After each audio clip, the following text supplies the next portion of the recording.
Jésus a dit, il n'y a pour personne de plus grand amour que de donner sa vie pour ses amis. Vous êtes mes amis si vous faites ce que je vous dis. Le commandement que Jésus nous a donné, c'est le suivant. Aimez-vous les uns les autres comme je vous ai aimé. Puisque ton cœur a connu la misère, puisque tes larmes ont coulé, puisque pour nous tu t'es donné, comment ne pas t'adorer?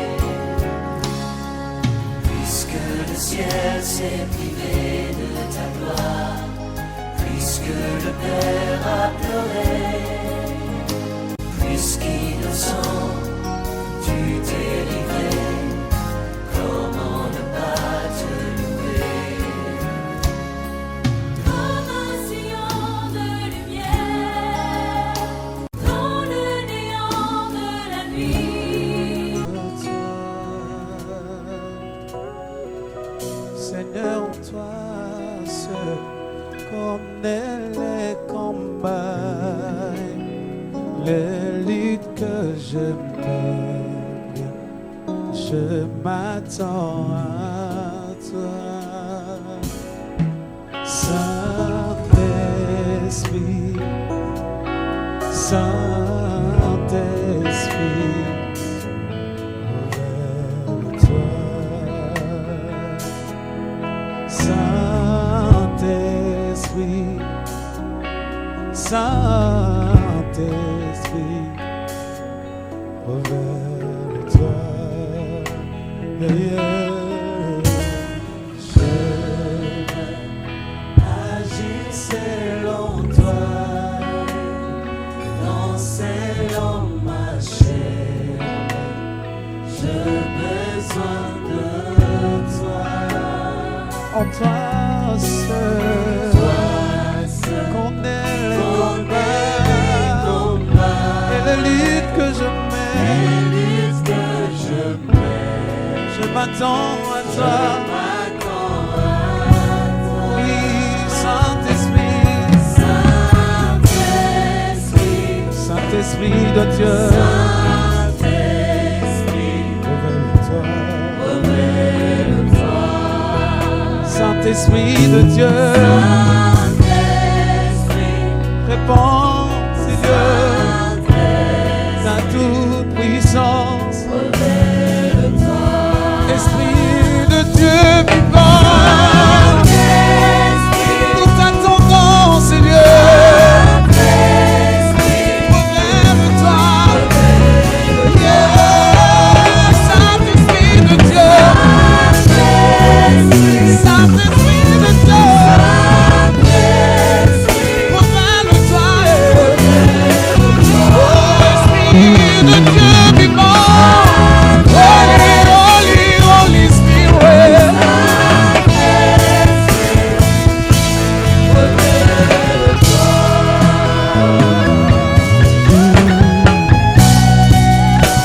Saint-Esprit de Dieu, reprends ton onction, Seigneur.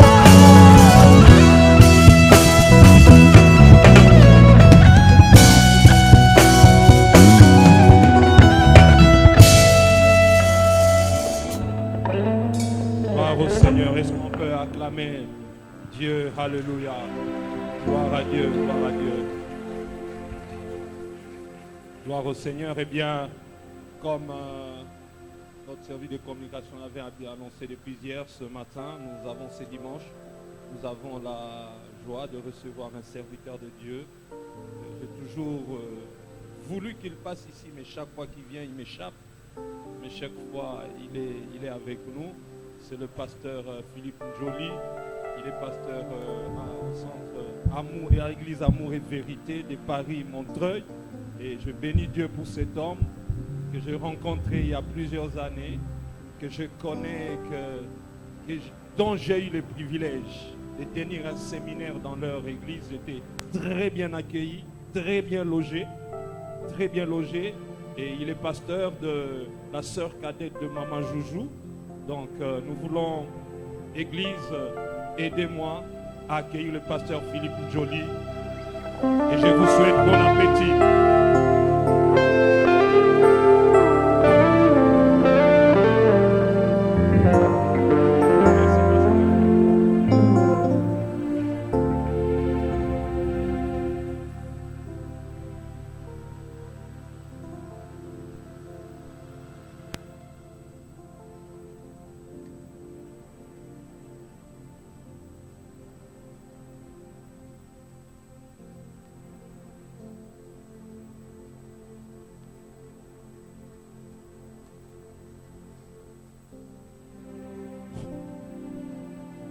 Bonjour.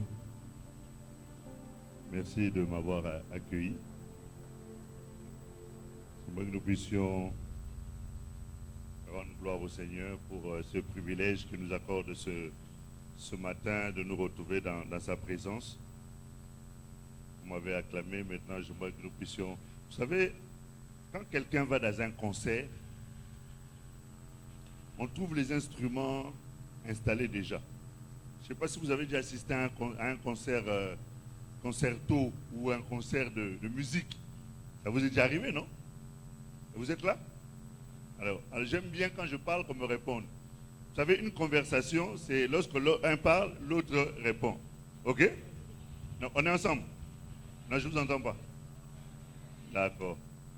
Et les instruments, quand on les installe, en général, les instruments ne valent strictement rien tant que les musiciens ne sont pas là. C'est lorsque les musiciens viennent que les instruments deviennent utiles. Et moi, je suis une petite guitare qu'on a envoyée ici.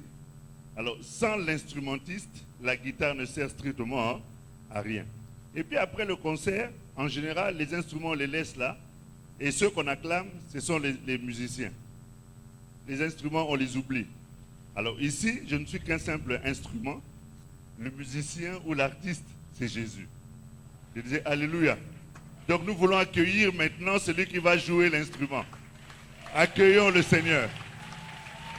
Nous te bénissons, nous te rendons la gloire, parce que c'est toi qui mérites cela. Seigneur, nous sommes des instruments inutiles qui ne valent strictement rien si tu ne les utilises pas, Seigneur.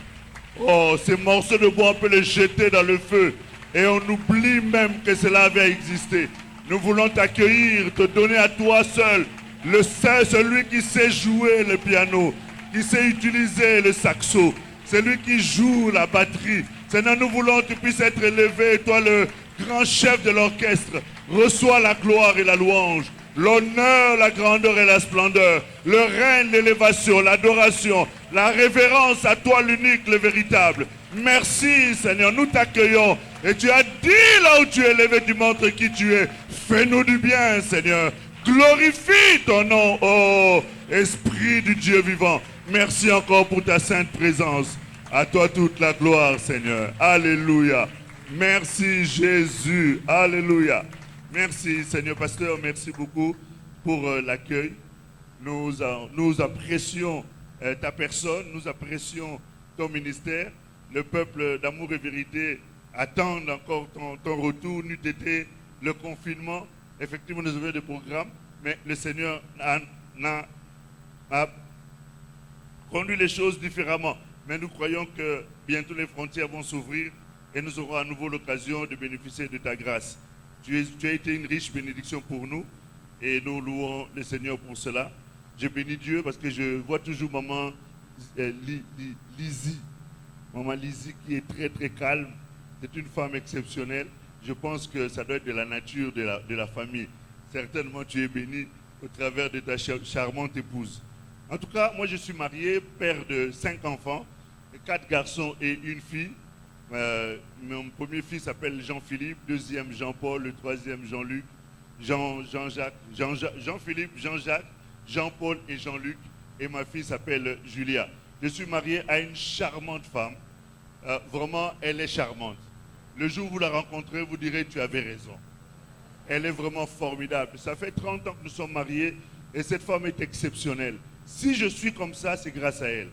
En dehors du Saint-Esprit, il n'y a personne qui peut me conseiller comme elle. C'est une femme qui me dit la vérité, mais quelquefois ça m'énerve. Mais je suis obligé d'accepter parce que ce qu'elle me dit, c'est pour mon bien. Je disais Alléluia. Et souhaiter d'avoir une femme comme la mienne. Pasteur, excuse-moi. Mais souhaiter d'avoir une femme comme la mienne. Elle s'appelle Julie. Julie veut dire douceur, tendresse. Et elle porte vraiment son nom.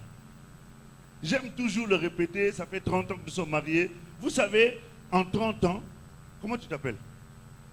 Hein? Linda. Tu sais qu'en 30 ans, Julie ne m'a jamais disputé. Et au ici, jamais, aucune fois. Et pourtant, je fais plein de bêtises. Les pasteurs ne disent pas ça, les pasteurs sont saints.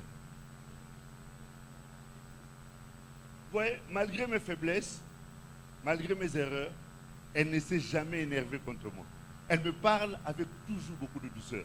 Mais enfin, on n'est pas venu parler de Julie ici. Parce que si je me fais parler d'elle, vous savez, en 30 ans, j'ai beaucoup de choses à dire. Hein.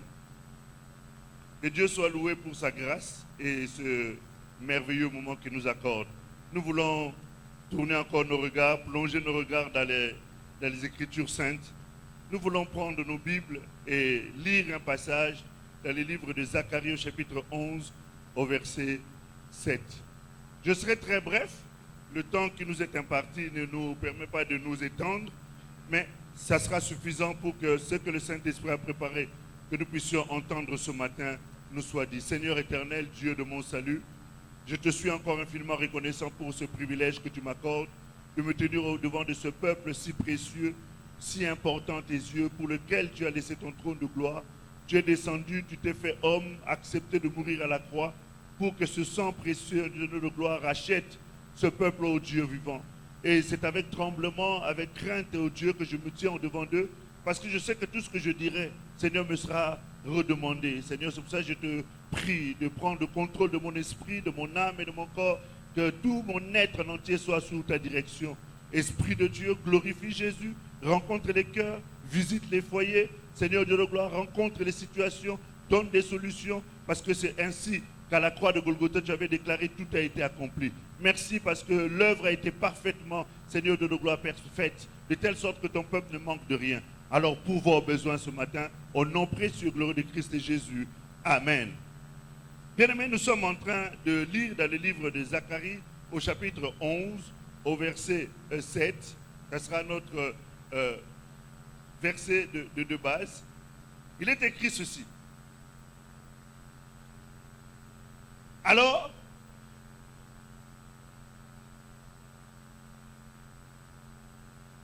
je me suis mis à prendre soin des brebis destinées à l'abattoir, certaines les plus misérables du troupeau. J'ai pris 2 poulettes. J'ai appelé l'une grâce et l'autre union. Et j'ai pris soin des brebis. Alors je me suis mis à prendre soin des brebis destinées à l'abattoir, certaines les plus misérables du troupeau. J'ai pris 2 houlettes. J'ai appelé l'une grâce et l'autre union. Et j'ai pris soin des brebis. Amen. Ici, il s'agit d'un des prophètes. Dans la Bible, on catégorise les prophètes. Il y a de ceux qu'on appelle les prophètes mineurs, de ceux qu'on appelle les prophètes majeurs. Et parmi les prophètes majeurs, on classe également Zacharie. Zacharie, dans les Écritures, c'est un homme qui a eu à prophétiser sur un certain nombre de situations concernant la personne du Christ. Il a beaucoup parlé du Christ. Et si nous voulons nous étendre là-dessus, ça nous prendrait encore du temps. Parce que Zacharie a prophétisé sur les réalités de la présence de Jésus. Et il a parlé sur les réalités de temps de la fin. Et il a parlé sur les réalités d'après l'enlèvement. Il a parlé sur beaucoup, énormément de choses. Une des choses qui m'a marqué lorsque j'ai étudié le livre de Zacharie, c'est de voir que Zacharie parlait de la bombe à neutrons. Vous connaissez la bombe à neutrons? C'est une bombe, lorsqu'elle elle éclate, elle a la capacité de détruire la chair et d'enlever la peau. Je ne sais pas si vous avez déjà vu ça dans des films de science-fiction. Zacharie était en train de parler déjà de ces choses-là. Alors que la bombe à neutrons, à cette époque, on ne pouvait même pas imaginer qu'une telle chose puisse exister. Parce que la science n'avait pas encore atteint ce niveau-là. Alors que Dieu disait à Daniel, Daniel, scelle ces choses parce qu'au temps de la fin, la connaissance augmentera. Et cette connaissance a augmenté à telle enseigne qu'on a pu créer ce type de bombe. En son temps, Zacharie parlait déjà de ces choses. Zacharie est un homme qui a parlé de la manière dont on allait partager la tunique de Jésus. Là, Zacharie a parlé de tellement de choses que si nous énumérons cela, ça nous prendrait beaucoup de temps. Mais Zacharie est un homme qui est particulier parce que c'est un prophète qui avait une capacité de voir des choses profondes, des choses cachées, des choses qui n'étaient pas à la portée du temps dans lequel il était. Et lorsqu'il parlait de ces choses, je suis sûr et certain que plusieurs n'ont pas compris ce qu'il était en train de dire, tellement que ça dépassait leur entendement. Et c'est pour cela que j'aime le livre de Zacharie. Dieu est d'un jour, peut-être qu'on aura l'opportunité encore de revenir sur ce livre-là. Et ici, Zacharie est en train de parler d'une situation qui était une situation chaotique. Une situation dans laquelle la nation était comme en prison, comme la nation était comme captive. Et cette situation emmenait les hommes qui étaient censés servir Dieu à être dans des conditions de corruption.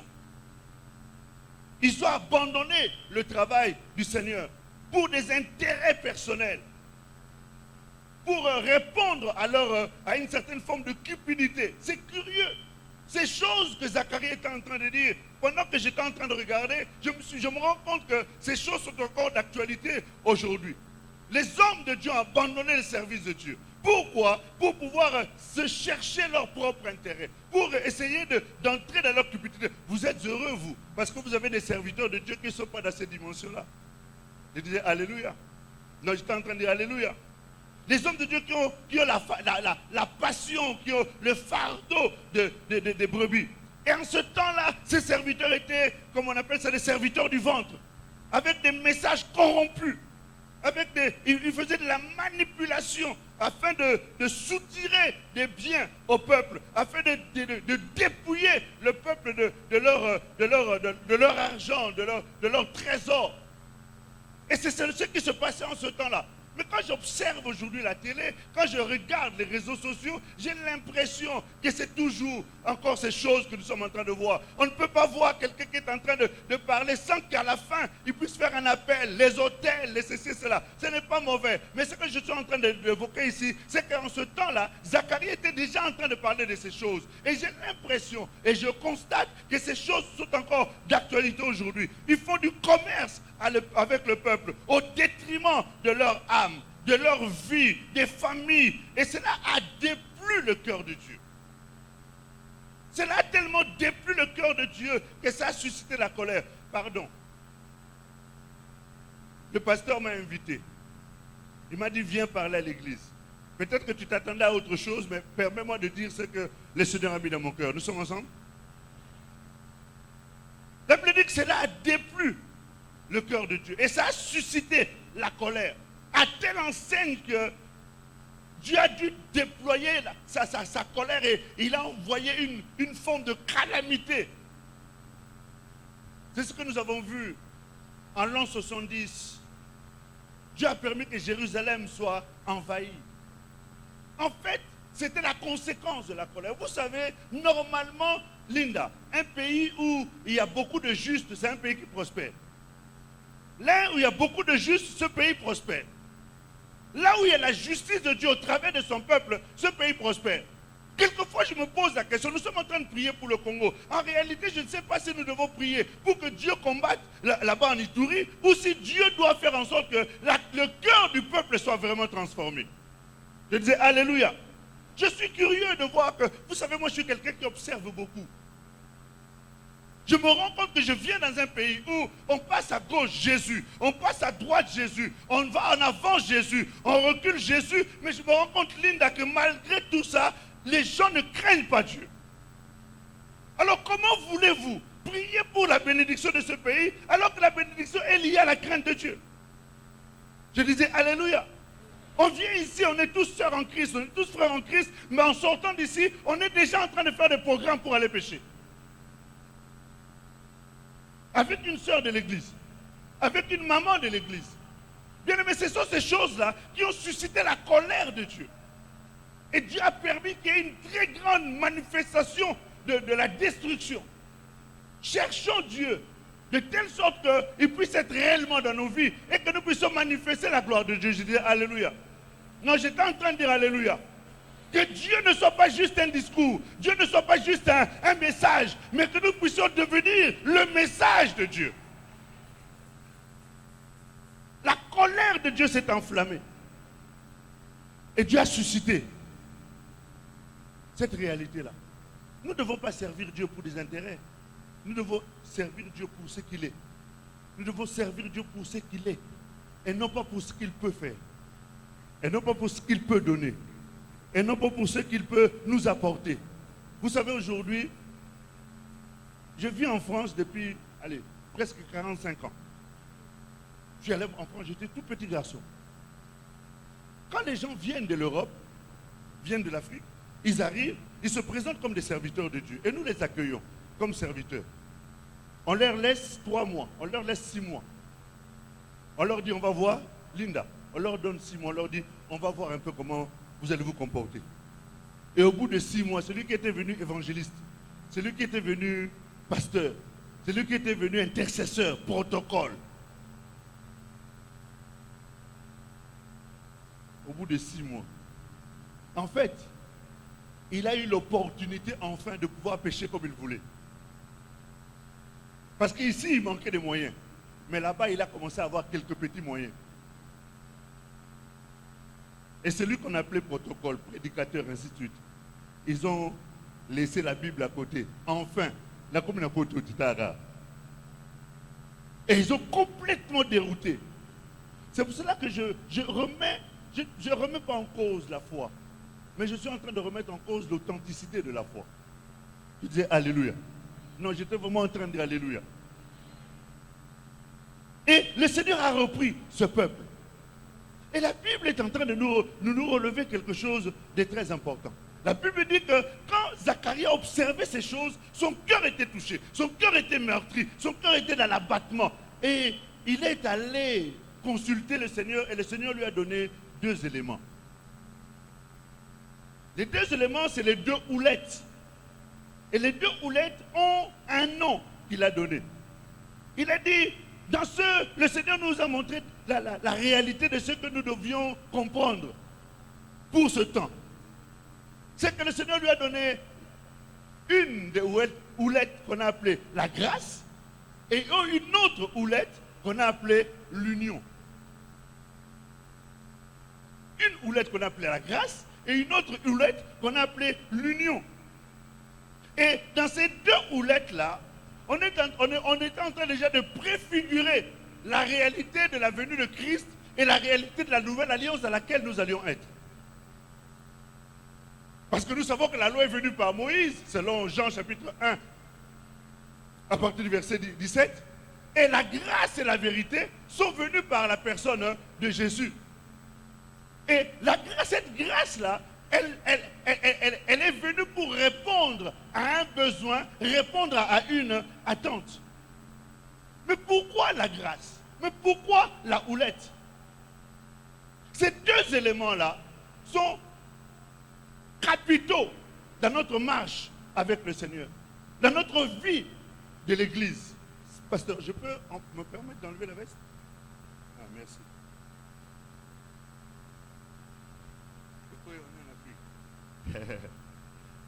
Merci beaucoup. Alors, ces 2 éléments-là qu'on a appelés la grâce et l'autre qu'on a appelé la houlette peuvent nous aider à comprendre. Je sais que le message de la grâce, c'est un message qui est un peu tronqué ou un message qui est quelquefois mal compris. Parce qu'on a l'impression que lorsqu'on parle de la grâce, on est en train de favoriser le mal. Mais la grâce est nécessaire parce que sans la grâce, le mal ne peut pas partir. Sans la grâce, le mal ne peut pas nous quitter. Sans la grâce, nous sommes incapables de pouvoir faire ce que Dieu veut et faire la volonté du Seigneur. Je disais Alléluia. C'est pour cela que la grâce est nécessaire. Et Zacharie ici a relevé ces 2 choses. La grâce et la vérité. La grâce et l'union. Mais dans la catégorie des personnes qui allaient recevoir cette grâce, la Bible dit que, écoutez un peu ce que la Bible dit. La Bible dit que certaines les plus misérables du troupeau, celles qui sont destinées à l'abattoir, ce sont celles-là à qui Zacharie a emmené la grâce et a emmené l'union. Ces catégories de personnes-là, ce sont ces personnes que nous retrouvons dans nos églises, dans les rues. Jésus dit ceci, les Écritures disent ceci. Heureux les pauvres. Mais on ne s'arrête pas aux pauvres. On dit les pauvres en esprit. Pourquoi? Parce que Dieu n'a pas besoin de quelqu'un qui est pauvre seulement matériellement. Parce que la pauvreté matérielle n'est pas forcément une préoccupation. La pauvreté spirituelle, par contre, c'est la chose la plus grave ou la plus dramatique qui puisse être dans la vie d'une personne. C'est pour cela que Zacharie a pris ces 2 bâtons pour aller s'occuper de ces personnes-là, celles qui sont pauvres et misérables. Tu peux être ici avec beaucoup d'argent, beaucoup de biens, mais être misérable spirituellement, être pauvre spirituellement.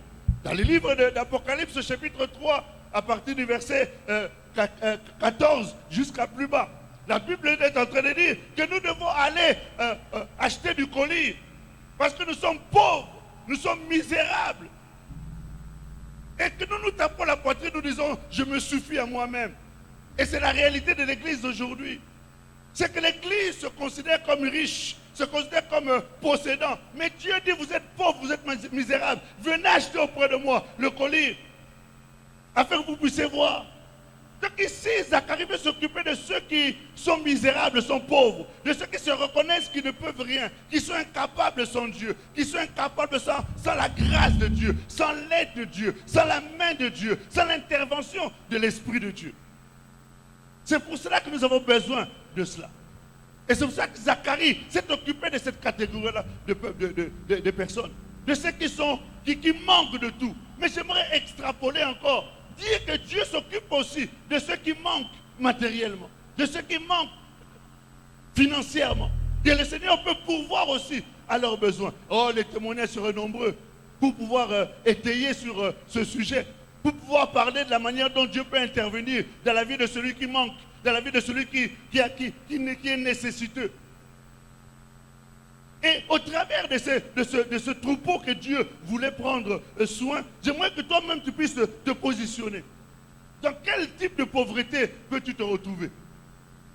Tu peux avoir, comme je disais, beaucoup de biens, mais être pauvre spirituellement.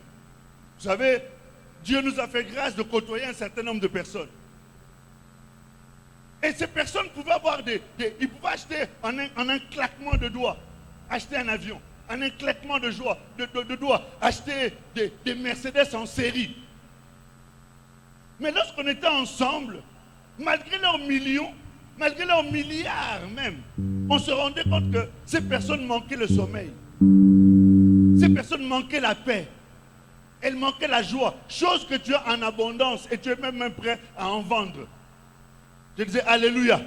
Non, je disais Alléluia. Mais ces personnes étaient dans une quête de ces choses-là. Elles étaient en train de supplier pour avoir ces choses. Mais nous, dans notre poche, nous n'avons rien. Mais dans notre cœur, nous possédons en abondance ces choses. Je disais Alléluia. Et elles venaient pour demander. Et ce sont ce type de personnes pour lesquelles la grâce est nécessaire. Pour lesquelles l'union est nécessaire. Je disais Alléluia. Non, j'étais vraiment en train de dire Alléluia. Et quand Jésus est arrivé sur la terre, parce que Zacharie était en train de prophétiser pour ce temps-là. Quand Jésus est arrivé, Jésus est allé auprès des pharisiens, auprès des scribes, auprès de tous ceux qui pensaient connaître, pensaient avoir. Mais vous voyez, parmi tout cela, il y en a peu qui ont reçu ce que Jésus avait apporté. Ouh, il y en a, c'est quelques rares personnes qui allaient le voir de nuit pour pouvoir demander l'aide auprès du Seigneur. Mais la grande majorité ont rejeté Jésus. Mais quand il s'est tourné vers ceux qui étaient des nécessiteux, de ceux qui n'avaient rien, Linda, ce sont ceux-là qui ont reçu le message. Et ça a béni leur vie, ça a développé leur vie, ça a changé leur vie. Des gens comme les Pierre, les gens comme ces pêcheurs-là qui n'avaient rien du tout, mais qui, en se tournant vers le Seigneur a bouleversé complètement leur vie. Je disais Alléluia. Non, j'étais vraiment en train de dire Alléluia. Tu sais, tu peux être ici, être dans une situation qui est déplorable. Mais quand tu tournes les regards vers le Seigneur, la notion de la grâce commence à changer les choses. Non, j'étais vraiment en train de dire que la notion de la grâce a la capacité de changer ta vie du fond en comble. Dieu, vous savez, ne cherche pas des gens qui sont capables. Dieu ne cherche pas les gens qui peuvent. Dieu ne cherche pas les forts. Dieu ne cherche pas les gens qui ont suffisamment d'intelligence pour se débrouiller eux-mêmes. Dieu cherche les personnes qui sont faibles.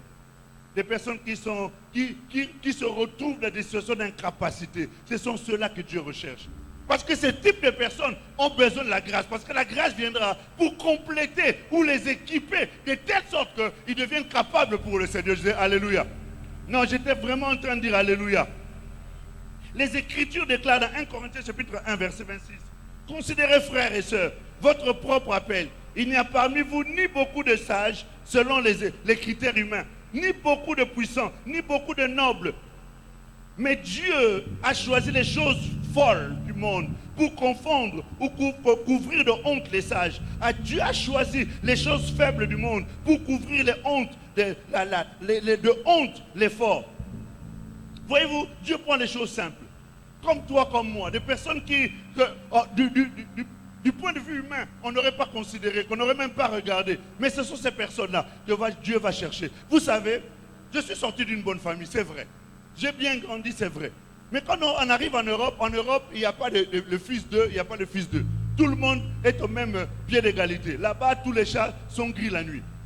Donc, on ne peut pas se targuer de quoi que ce soit. Mais Dieu, voyez-vous, va prendre des choses faibles, des personnes que je n'aurais jamais pu rencontrer dans ma vie, mais à cause de la grâce.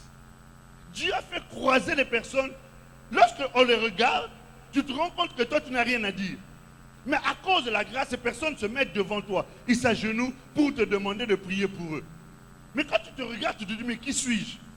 Qui suis-je pour pouvoir faire ce type de choses? Mais quand tu regardes à la grâce, tu te dis, c'est la grâce de Dieu qui est en train de faire ces choses-là. Je dis Alléluia. Vous savez, un jour, il m'est arrivé de rencontrer 2 présidents. Ces 2 présidents avaient un problème pour lequel leur argent ne pouvait pas parler. Leur pouvoir de capacité d'action était devenu nul. Et ils se sont tournés vers Dieu en disant, pasteur, fais quelque chose pour nous. Je dis, moi je ne peux rien faire. Il faudrait que vous puissiez compter sur la grâce de Dieu pour pouvoir venir à votre soutien. Je disais Alléluia. Non, je disais vraiment Alléluia. Mais pour que ces personnes arrivent à cela, il a fallu qu'ils rencontrent quelqu'un qui pouvait leur parler de la grâce de Dieu. J'aimerais que ce matin, t'emmener à comprendre qu'il ne faut pas que tu te négliges. Il ne faut pas que tu te minimises. La grâce que Dieu t'a accordée, elle est suffisante pour t'emmener à vivre des choses que tu n'aurais jamais imaginé un jour vivre dans ta vie. Des choses que tu n'aurais jamais imaginé vivre dans ta vie. Des choses que tu n'aurais jamais pensé expérimenter un jour dans ta vie. Vous savez, on a l'impression que quand quelqu'un est en Europe, tout est rose, tout est super. On va cueillir l'argent sur les arbres. Lorsqu'on a besoin d'argent, on va ouvrir une porte et on prend de l'argent. Là-bas, on souffre.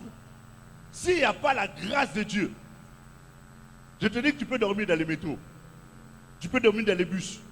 Tu peux dormir dans les sous-sols. C'est la grâce de Dieu qui nous soutient. Je dis Alléluia. Non, je dis Alléluia. Et cette grâce-là, elle est suffisante aussi pour toi ici. N'imagine pas que voyager est une solution. Ça peut même être devenu pour toi un piège. Je suis en train de parler de 2 houlettes. Au cas où tu aurais l'impression que tu ne saisis pas ce que je suis en train de dire. Je suis en train de parler de 2 houlettes. Ces 2 houlettes-là, la première, c'est la grâce. Et je suis en train de t'emmener à comprendre que la grâce n'a pas besoin que tu ailles aux États-Unis.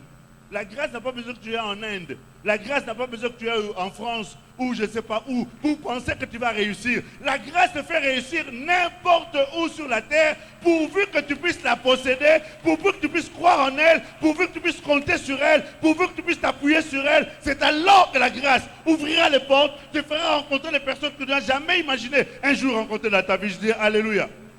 Non, je disais Alléluia. Quand je me suis marié, pasteur, le jour de mon mariage, nous étions heureux en train de danser. En train de danser, en train de danser. Tout le monde, les invités étaient en train de partir. Les invités partaient. Linda, Les visées pétées, les invités partis, les invités partis. Nous ne partions pas. Et puis subitement, il y a un monsieur qui me dit, en fait, vous ne partez pas? Je leur ai dit, on ne sait pas où aller. Nous étions en train de nous marier, mais nous n'avions pas un endroit où habiter. Mais nous étions où? En France. Vous comprenez? Notre première nuit, Linda, ma femme et moi, nous avons pris un pagne. Nous avons étalé ça par terre dans la cave d'un frère portugais. Nous avons dormi. Ce qui était merveilleux, c'est que quand tu as la grâce, même quand tu ne possèdes pas, tu es heureux. Même quand tu n'as pas d'argent, tu es heureux. Même quand tu n'as pas de biens, tu es heureux. Et Linda, Julie et moi, on s'est couchés par terre, on était en train de se regarder en se disant, chérie, je t'aime. Moi aussi, je t'aime. Alors qu'on dormait dans une cave. Peut-être, ça vous dit quelque chose, une cave? Non, hein? Non, hein? Ça vous dit quelque chose, une cave? Mais nous n'avions pas un endroit où dormir. Mais la grâce de Dieu, j'ai dit à Julie, j'ai dit, chérie, un jour, nous habiterons notre propre maison. Mais quand je lui disais ça, je comptais seulement sur la grâce. Est-ce que nous comprenons? Je comptais seulement sur la grâce. Et aujourd'hui, où je te parle, ses sœurs, ses frères lui disaient, mais pourquoi tu as été épouser un gars comme lui? Le gars, il n'a rien. Pas de maison, pas de travail, pas de voiture, rien du tout. Et pourquoi tu vas le prendre? Linda, elle a dit, je suis en train de voir autre chose que ce que vous êtes en train de voir. C'est qu'un homme n'est pas déterminé par rapport à ce qu'il possède. Il est déterminé par rapport à la grâce qu'il y a dans sa vie. Je disais, alléluia. Ne choisis pas un homme parce qu'il a une belle voiture, il a une belle maison, il a une belle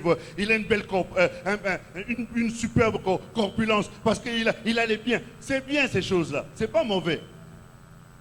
Mais c'est pour ces choses-là, tu peux les perdre aussi dans quelques temps. Mais quelqu'un qui a la grâce, frère, la grâce peut produire dans le désert. La grâce peut faire couler des rivières dans le désert. Elle peut faire pousser des arbres dans le désert. La grâce a la capacité de changer les conditions d'un homme. Je disais, alléluia. Elle a dit, c'est comme moi je vois, vous ne le voyez pas. Laisse-le, il ne vaut rien. Mais elle disait, non, moi je sais. Et aujourd'hui, nous sommes propriétaires en France d'une superbe maison de 1000 mètres carrés d'espace. Il disait, mais pourquoi tu le prends? Aujourd'hui, elle roule en Mercedes. Je disais, alléluia. Ça, c'est le fruit de la... Ne te minimise pas. Et tout ça, c'est pas par rapport à mes propres efforts. C'est par rapport à la grâce de Dieu. Je disais, alléluia. Ok. Deuxième point. C'est que... il a parlé d'un point, la grâce. Il a parlé d'un autre point qui est l'union. Et en parlant de l'union, et c'est une chose capitale et importante qu'il faudrait que tu retiennes dans ta vie. L'union, c'est une force, et bizarrement, nous chrétiens, nous ne saisissons pas cette portée de la capacité de l'union, mais les païens, ceux qui ne connaissent pas le Seigneur, ceux qui ne saisissent pas les pensées ou les percées spirituelles, comprennent ce mystère-là. Lorsque nous regardons le livre de la Genèse du chapitre 11, on est en train de nous parler de la tour de Babel. Une chose incroyable, vous savez que cette dimension-là a effrayé Dieu. Est-ce que vous avez déjà vu Dieu avoir peur? Dieu a eu peur. Dieu a dit, si je reste ici, ces gars-là, ils vont arriver vers moi. Dieu était dans l'obligation de descendre, Linda. Il est allé lui-même descendu pour arrêter ces choses-là. Pourquoi? Parce que ces gens qui étaient en train de travailler là, ils avaient compris une chose capitale que nous, chrétiens, nous ne comprenons pas. C'est la notion de l'union. Alléluia. Et d'ailleurs, nous le disons, que l'union fait quoi? Le pasteur est en train de parler d'une histoire de 10 $ ici. Mais en réalité, il n'a même pas besoin de faire cet appel-là. Parce que la notion de l'union dirait qu'à cause de l'intérêt du Christ, je dois me priver chaque mois pour faire en sorte que mes 10 $, je puisse le donner régulièrement. Et j'ai aimé quand tu as appuyé régulièrement. Parce que régulièrement veut dire d'une manière continue, d'une manière assidue, sans manquer. Ça, c'est la notion de l'union. Une église unie. Une église où nous n'avons pas besoin de nous chercher. Parce que nous sommes un. Jésus est en train de faire une prière. Dans le livre de Jean, au chapitre 17, verset 11. Jésus dit ceci, désormais, je ne suis plus du monde, mais eux, ils sont dans le monde. Tandis que je vous ai dit, je vais vers toi, Père. Père Saint, garde-moi en ton nom. Demandez à ce que tu m'as donné, qu'il soit un, comme toi et moi, nous sommes un. Et je sais que Jésus dit dans le livre de Jean 11, il dit, Père, je sais que tu m'exauces toujours. C'est-à-dire que la prière de Jésus, là, elle a été exaucée. C'est que nous sommes déjà un. Et la Bible dit qu'en Christ, nous formons un seul corps. Et qu'en Christ, le corps de Christ n'est pas divisé. Comme toi, tu es membre du corps du Christ, à moins que tu ne sois pas membre du corps du Christ. Si tu es membre du corps du Christ, c'est-à-dire que nous avons déjà l'union. Mais curieusement, l'esprit de l'individualisme, l'esprit de la séparation, l'esprit de l'égoïsme est en train d'agir même dans l'Église. Alors que la prière a déjà été exaucée, alors que la houlette nous a déjà été donnée pour que nous puissions avoir la de fleurir. Combien plus ta vie, qui est beaucoup plus important qu'un arbre. Nous allons tous élever nos voix et nous voulons prier le Seigneur, s'il vous plaît. Dieu puissant et glorieux, merveilleux en œuvre, en parole. Seigneur, c'est avec humilité et simplicité du cœur que je viens recommander ce peuple, recommander ce troupeau entre tes mains, Seigneur. Ce peuple si précieux à tes yeux, ce peuple si important à tes yeux. J'aimerais, Seigneur Dieu de gloire, que tu en prennes soin. Seigneur, tu as dit qu'il y a la notion de la grâce et la notion de la houlette. Je prie que, Seigneur Dieu de gloire, cette dimension soit le partage de cette assemblée. Que ta grâce transforme la vie de quelqu'un ici. Que ta grâce emmène une vie à être complètement bouleversée.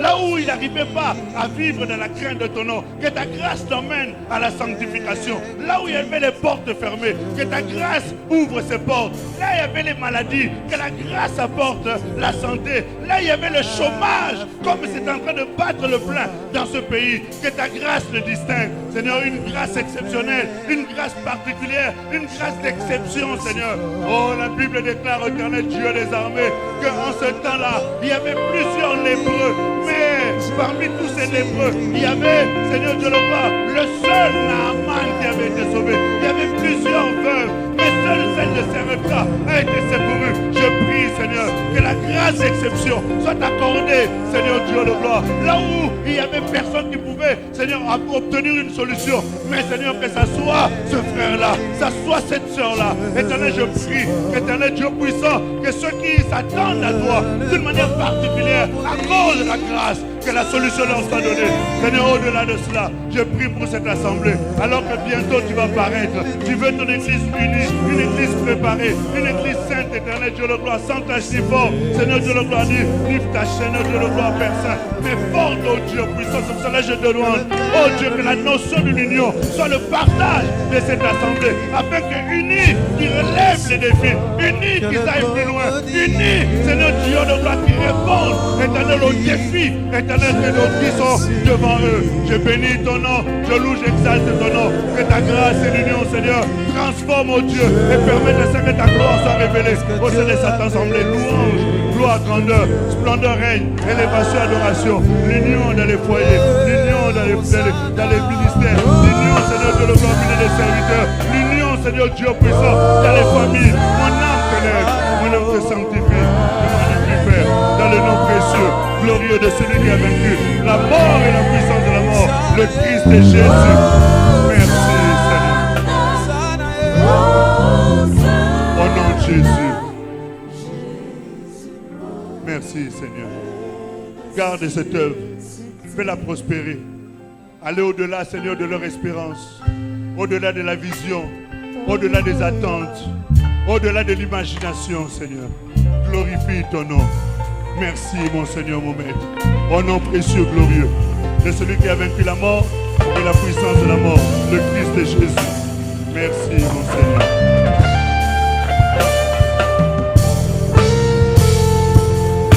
Gloire à Dieu. Chantons une dernière fois, Hosanna. Hosanna,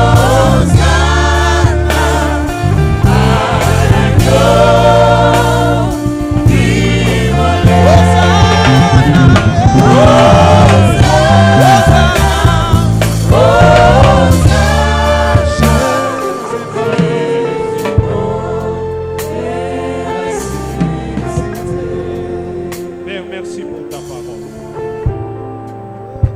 Merci pour ta parole. Que la grâce et l'unité soient notre partage. Que la grâce et l'unité soient notre partage, Seigneur. Partout dans nos vies, dans nos familles. Merci de bénir ton serviteur. Merci de le remplir encore pour ce second service. Je prie que cette semaine qui s'ouvre devant nous, à partir d'aujourd'hui, soit une semaine de grâce pour tout un chacun. Que Dieu nous fasse trouver faveur auprès de ceux à qui nous ne pensions même pas trouver faveur.